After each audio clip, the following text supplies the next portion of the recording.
Listen to it fizz. First aid for relief from headache, Alka-Seltzer. From acid indigestion, Alka-Seltzer. From cold discomfort, Alka-Seltzer. Alka-Seltzer presents the Quiz Kids and the chief quizzer himself, Joe Kelly.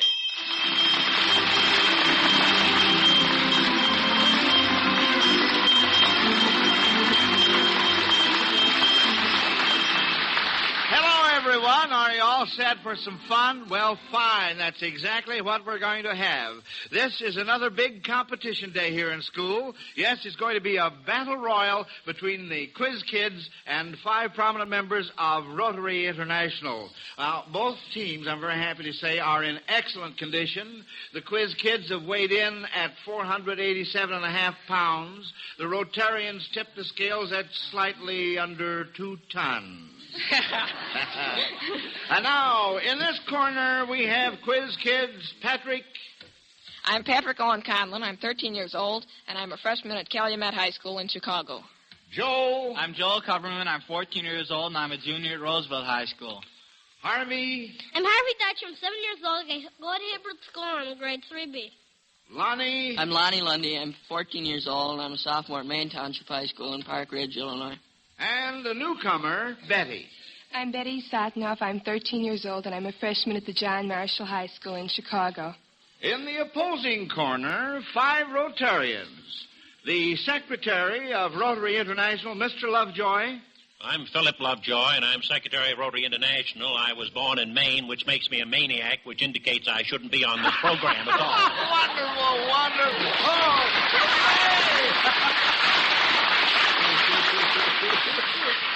and the treasurer of Rotary International, Mr. Werner. Well, I'm Dick Werner, treasurer of Rotary International, and I belong right here in Chicago. Fine. The minister of the First Methodist Church of Chicago, Dr. Goff. I'm Charles R. Goff. I am pastor of the church down in the Loop. I live way up in the steeple of that church, and I wish I was up there right now.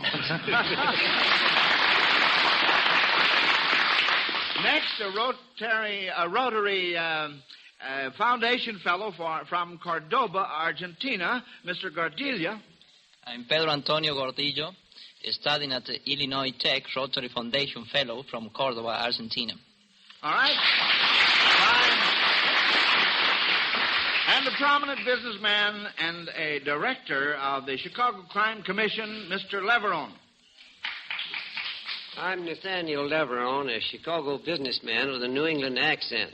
I came by that honestly because I'm one of the last living rugged individualists that voted a Republican ticket in New Hampshire.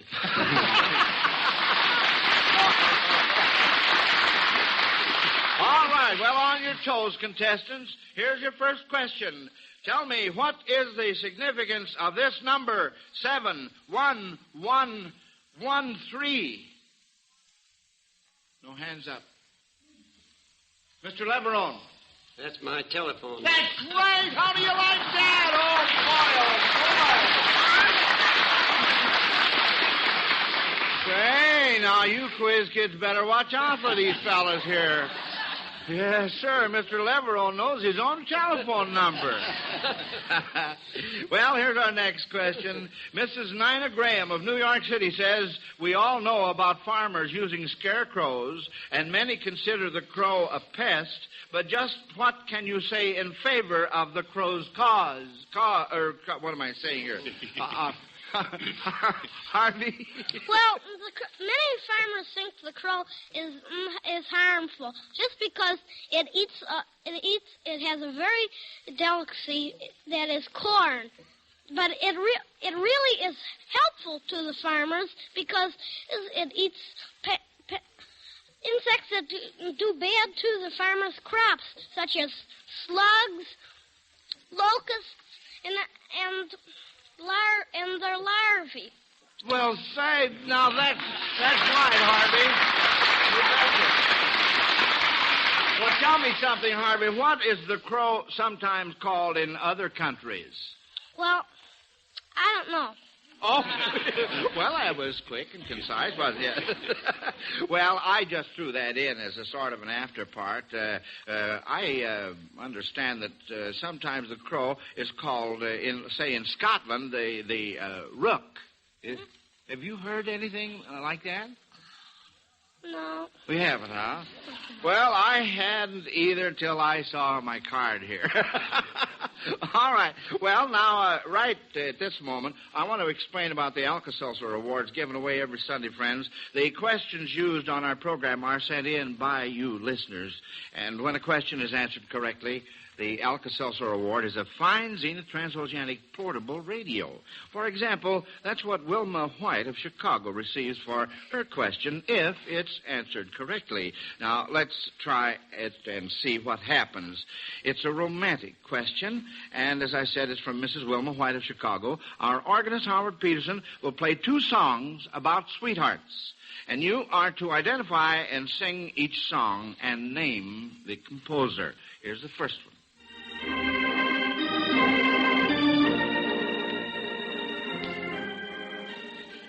Lonnie?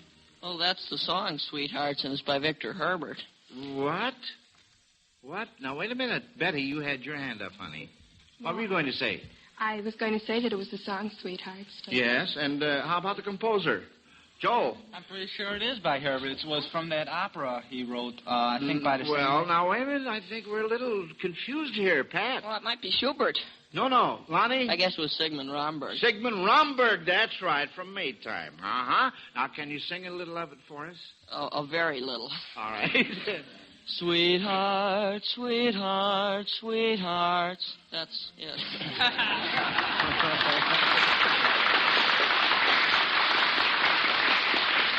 That's the radio version, insofar as time is concerned. Well, that's all right, Lonnie. Now, let's see what we can do with this next one.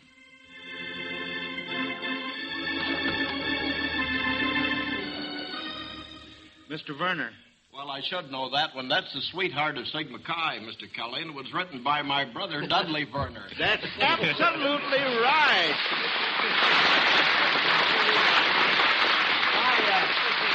Mr. Werner, now, your brother wrote Sweetheart of Sigma Chi. Let's hear his brother sing a little of it. Well, I'm no opera star, Well, but that's I'll all do my right. best.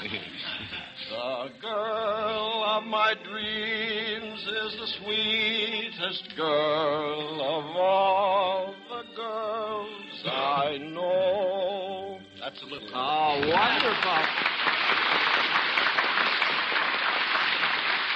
Thank you very much. That's really a wonderful song, too. Now, like I said, Wilma White of Chicago gets a dandy Zenith transoceanic portable radio that gives worldwide reception no matter where you are. Now, if you had missed, she would have had a choice between a Zenith television set and a large console Zenith radio phonograph combination. That television set is the Zenith Buchanan, and believe me, it has everything. A new super range chassis to ensure the ultimate in performance. The sensational built-in picture magnet aerial, single knob automatic tuning, and the glare band black tube for clearer pictures. The large console radio phonograph plays all types of records and has AM and FM radio. Now, if you would like to try to win one of these fine Zeniths, send in a question for our radio program, friends. Address your questions to Quiz Kids, Box Y, Chicago 77, Illinois. Well, let's see what else here's a dandy. Mrs. Dolores Winters of Miami, Florida, wants you to try to tell who lived in the following unusual dwellings. First, who lived in a tub? Betty? Well, that would be the butcher, the baker, and the candlestick maker, wouldn't it? Well, Rub-a-dub-dub, 3 men in the tub. Well, I'm asking about, I'm thinking of someone else. That's all right, Betty. Pat? That might be Diogenes. Diogenes, that's who I was thinking of. Uh-huh. And, let's see, now, seems like we heard this before, but anyway, I'm going to ask it. Who lived in a church steeple? All right, Dr. Goff. I ought to know that. I didn't know the questions coming, but that's where I really Well, was. tell me something. How do you stand on your front porch? Walk down 3 steps, and there I have a front porch. Oh, is that so? That's right. Well, what do you know about that? Well, tell me this. Do you have bats in your... I mean, do you have bats? Yes. Huh? And sometimes in my belfry. Well, that must be very, very interesting. Well, say, teams, now we're off to a good start. I'm going to give you a minute now to catch your breath, and I'd like to use that minute to look ahead to next Thursday, Yowie, to that big Thanksgiving feast. You know, this is one time when anticipation cannot be better than realization, because you just know the table's going to be loaded with all the good things you like. Yes, Mother's going to see to that, bless her heart, and because she knows it's quite possible some of her folks may overeat a bit, she'll make sure there's plenty of Alka-Seltzer on hand, too. Oh, you betcha. Mother's wise. She knows that where there's Alka-Seltzer, there's a way to fast relief from acid indigestion. Alka-Seltzer goes to work right away to relieve that upset, uncomfortable feeling. It acts promptly to reduce excess gastric acidity. And you're feeling shipshape again in almost no time. So remember, friends, on Thanksgiving or whenever acid indigestion causes discomfort, be wise. Alkalize with Alka-Seltzer. You betcha. Good old Alka-Seltzer. Well, here we go again with the Quiz Kids versus the Rotarians. Now, here's a question from Bernard Knox of Peoria, Illinois, about something I'm sure all you men contestants like, a good steak. If you were serving a steak to the following men, what kind might you serve that would be in keeping with each of their occupations? For instance, what kind of steak might you serve to a yodeler? Oh, boy. Joel. Swiss steak. Swiss steak. That's the idea. Now, come on, fellas. You got to get in on this, too. All right. How about a red cap? What kind of a steak? A red cap. Real quick. Betty. A porterhouse steak. A porterhouse steak. That's right. To a boxer, a steak. What kind of steak? To a boxer. Pat. It might be a beef steak. They put it on his eyes after he gets Well, yeah, you're right there. And, of course, there are quite a few beefs once in a while. Lonnie? Round steak. Round steak. That's what I was thinking of. To a knight in armor. To a knight in armor. Sirloin. Thank you, Mr. Lovejoy.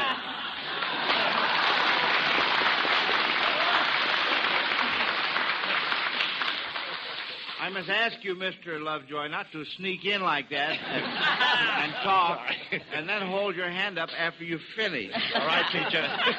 Now, let's all remember that. Okay. I wonder whether you gentlemen realize what an important member we have on our Quiz Kids board. Little 7-year-old Harvey Dyke was invited to New York City by the Bronx Zoo, where he had a miniature owl named for him. What was the most exciting thing about your trip, Harvey? Well, we landed in there by radar. The next day we went to the zoo. I met Mrs. Martini, a famous animal trainer down there, and she showed me all around, and I petted a tiger. Then You what? What? petted a full-grown tiger. A full-grown tiger? Yeah. What do you know about that? Then Mr. Wiener is the man who sponsored my Philadelphia trip. He came down there. We went into Empire State Building, and he bought me a magnified 200 times microscope. Well, And say, isn't that wonderful? What else? And then we went to Radio City, and I saw a movie called King Solomon's Mines. What was King that? Solomon's Mines. Oh, fine, yeah. Mm-hmm. Well, I'll bet you just had a grand time, Harvey. Yes, I really did. That's a boy, huh? Well, let's get along here now. I just wanted the folks to know about that. This next question is from Mrs. Catherine Henderson of Chicago, and I've asked our contestant, Mr. Philip Lovejoy, to help me with it. Mr. Lovejoy started a doll collection for his daughter some time ago, and it now contains 525 dolls from all over the world. And he's brought 2 of them down to the program, and he will describe the costumes to you while you try to identify what country each represents. All right, Mr. Lovejoy. Well, the first one is named Pedro, and he has a sister by the name of Guadalupe, and Pedro wears a very big sombrero. Fine. Let's see. Betty had her hand up first. Well, he'd be Mexican, wouldn't he? Something like that, or Spanish or something. That would be correct. Mexico. Mm-hmm. All right, fine. Now let's... Here's another one whose name is Asclas Baad. She's studying English, and she lives on a reservation in New Mexico. Mr. Leveron has his hand up. It's an Indian. What kind of an Indian? There. An American Indian.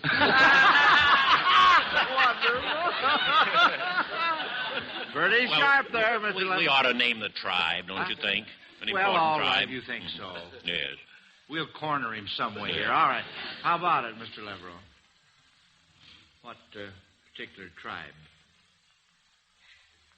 He looks like a Democrat to me.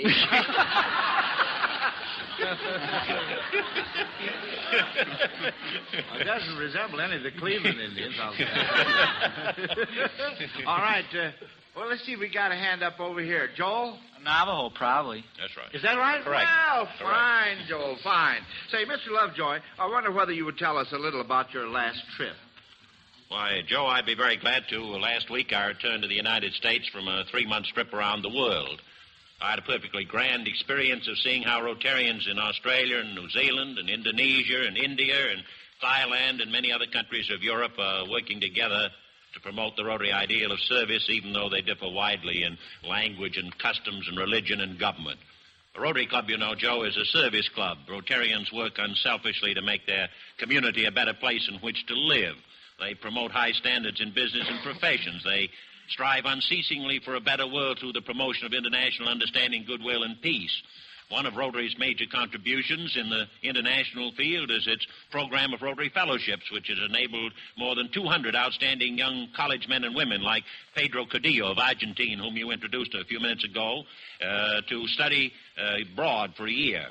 In the last 4 years, Rotary has made grants totaling more than $500,000 to these international ambassadors of goodwill. It's an investment in the world leaders of tomorrow, which we hope will pay tremendous dividends in international understanding.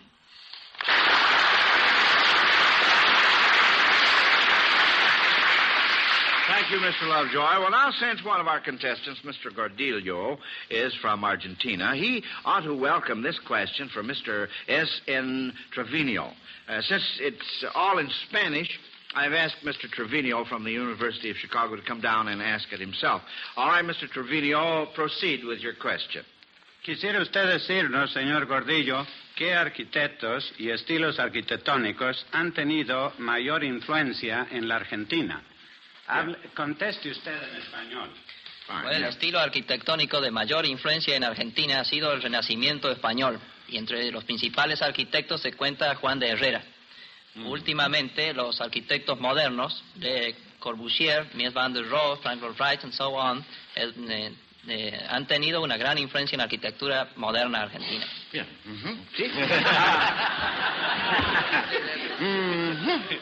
Yep, that's what it says right here on my card, word for word. But now, wait a minute. Would you gentlemen tell me just what are you talking about, Mr. Trevino? I'll be glad to, Mr. Kelly. I asked Mr. Gordillo if he would tell us what architects and architectural styles have most influenced Argentina. Oh, and what was your answer, Mr. Gordillo? Well, I said that the most influential style in Argentina has been the Spanish Renaissance, and one of the outstanding architects, Juan de Herrera. And nowadays, the modern architects like Corbusier or Mies van der Rohe, Frank Lloyd Wright, have been a great influence in the modern Argentine architecture. Oh, fine. Well, it's nice to know those things, you know. By the way, Mr. Kelly, you might be interested in asking Mr. Gordillo what his name means in English. Oh, well, what does your name mean in English, Mr. Gordillo? Little fat man. Little fat man. Gordillo.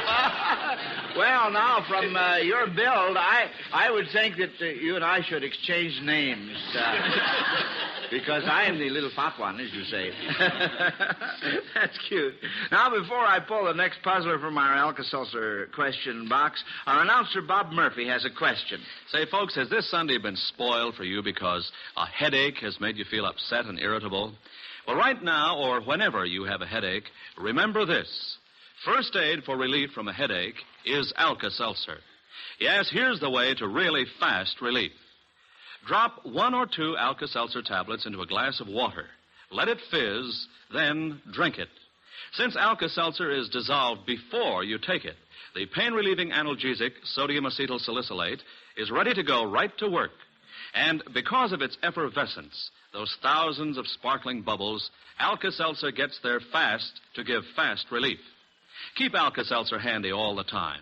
Use it as first aid for relief when you have a headache or when some member of your family has one. Get Alka-Seltzer at any drugstore. Thank you, Bob. And now we move into the last lap of this big competition between the Quiz Kids and the Rotarians. Here's one from Mrs. Sarah H. Murray of Washington, D.C. Of course, you adults can recall the administrations of more of our United States presidents than the Quiz Kids can, but just for fun, let's try this question on both panels of contestants. You are to name presidents who were elected to 2 or more terms. I shall call on first the adult board, and then the Quiz Kid board, and then the adult board, until either all the presidents are named or until one board of contestants is stumped. All right, I'll begin with the Rotarians.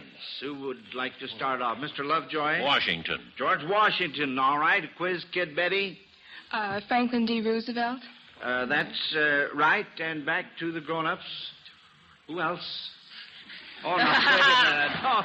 Don't let me down here. No. All right, Mr. Leverone? Teddy Roosevelt. Teddy Roosevelt. Let's see. No, I'm sorry. No, he was elected only once. You see, that is where the trick is, the catch is. All right. Woodrow Wilson. Dr. Goff? Woodrow Wilson. Woodrow Wilson, fine. All right, and back to Quiz Kids. Joel? Oh, Jefferson. Jefferson, that's another one. Back to the grown-ups. Oh, now, boys. All right, well, back to Lonnie. Grant. Grant? All right, fine. Back to the grown-ups. Oh. Dr. Goff. Taft. Huh? Elected. No. All right, back to Quiz Kids. All right, Pat. Grover Cleveland. Grover Cleveland, that's right. Well, we've given the older boy. Joel, do you have another one? Well, could I add the rest? Madison, Monroe. Jackson. Jackson. And then Lincoln. Lincoln. And let's see what else comes in there. We've I guess that's just one left. Just one. Lonnie? McKinley, I believe. McKinley, that's right. That's very, very good, kid.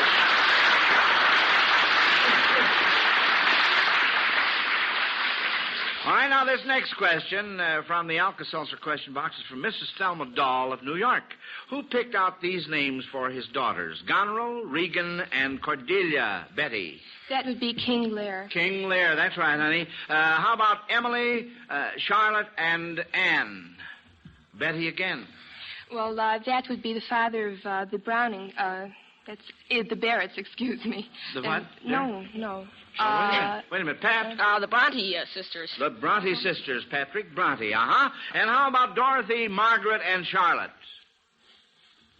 Dr. Dunn? They happen to be mine. Your daughters, that's right. Oh, boy, gee. It's a good thing you came through on that, Dr. Goff, I want to tell you. Well, here's a quickie from Mrs. Ethel Arnett of Greensboro, North Carolina. What traffic sign, when spelled backwards, becomes something you men hate to wash when you're helping with the dishes? Oh, no hands up from the adults. All right, Lonnie. Pots. Backwards, it'd be stop. S-T-O-P. That is right, Lonnie. Harvey, now what were you going to say, son? The same thing. Oh, well, all right. I was just checking up. Clement Landfield of Chicago says that these 3 baseball players have the same first name as 3 comic strip characters. You are to identify the player and the comic character. What Red Sox infielder has the same first name as the uncle of a family who lived near a famous alley? Lonnie. Walt Dropo, and it'd be Uncle Walt. Uncle Walt, Gasoline Alley, that's right. What Yankee outfielder has the same first name as a famous prize fighter in the comics? Harvey. Joe Palooka, I know, is a prize fighter. All right, who's the other Joe? I don't know. All right. Pat. Joe DiMaggio. Joe DiMaggio is right. What Cub outfielder has the same first name as a young man in a comic strip which deals with teenagers? Oh, you boys are in on this here. You grown-ups, you know. All right, Lonnie? Well, I'm not sure. A comic strip that deals with teenagers would be Harold Teen. Harold Teen. Well, a Cub outfielder named Harold. Yeah. So, Joe? Oh, hell, Jeffcoat. Jeffcoat, that's right. Very good. Mrs. Helen Adams of La Jolla, California, sends in this question. The 1951 calendars will feature some new girls, but what calendar always features the same girls? How about this one? What calendar always features the same girls? Mr. Lovejoy. The Esquire calendar. No. No. I've got you on this. I've got all of you. I'm pretty sure. Joe? Isn't there one calendar that has the Dione quintuplets on it? You say, on it? Now, you're warm, Joe. Now, elucidate, explain. What? All right, Lonnie. I'm not sure. Don't they come from a town named Callender? Callender, Ontario. That's the... Oh, boy, I thought that was going to be Well... There's our bell, and now it's time for the judges to name the winning team. We'll give them a few seconds to total the scores. And, friends, while we're waiting, here's an important message. Mother's one-a-day brand multiple vitamins taken every day give complete protection against the let-down, all-in, pepless feeling that results from a lack of any or all of the known essential vitamins. Health surveys indicate that millions of school children show definite signs of vitamin deficiency disease. Protect your family. Don't let lack of vitamins interfere with the normal growth, energy, and progress of your children. Remember, one-a-day brand multiple vitamins protect. Remember the name and the package. Blue with a big 1.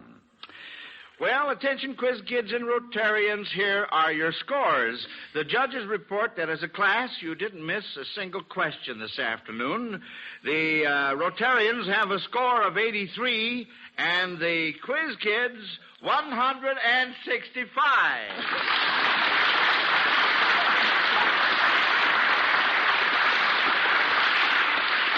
Well, congratulations, quiz kids, and congratulations to you Rotarians, too. You were in there pitching every minute.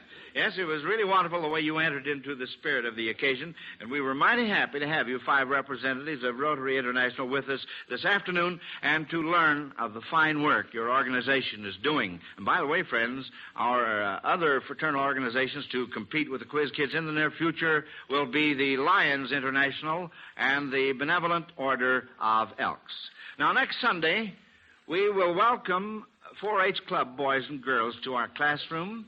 These youngsters will represent their wonderful organization by participating in a program which I know will interest you listeners. So be sure to join us. And now, friends, our sponsor, the Miles Laboratories, the Quiz Kids, and yours truly, want to wish you all a very happy Thanksgiving. As a nation and as individuals, we have much to be thankful for this coming Thursday, and I'm going to ask Dr. Goff, minister of the First Methodist Church of Chicago, to express in prayer the thanks that is in every heart. Let us unite in prayer.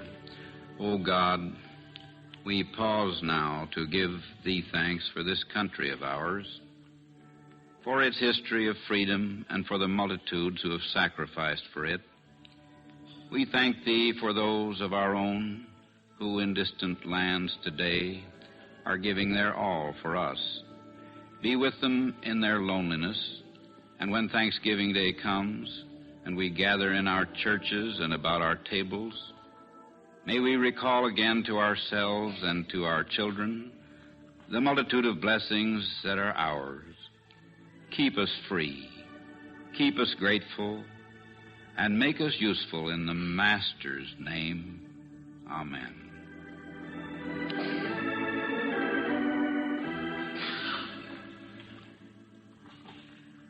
Listen to the Quiz Kids coast to coast every Sunday afternoon and see and hear Alka-Seltzer's Quiz Kids television show on NBC.